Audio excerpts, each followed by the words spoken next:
रुग्णालयासंदर्भातील चौकशी अंती समितीचे 4 निष्कर्ष, रुग्णाच्या मृत्यूमुळे आलेली निराशा आणि ॲडव्हान्स मागितल्याच्या रागातून दिशाभूल करणारी तक्रार, तर जमेल तेवढे पैसे भरून ॲडमिट होण्याचा सल्ला पाळला नसल्याचा दावा।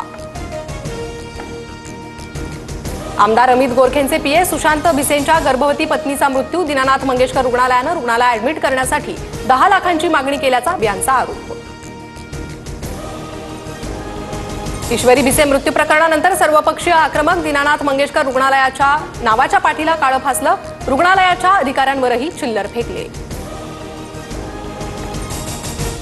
दीनानाथ रुग्णालयातील घटना दुर्दैवी, दोषी असणाऱ्यांवर कायदेशीर कारवाई करणार, अजित पवारांचं आश्वासन।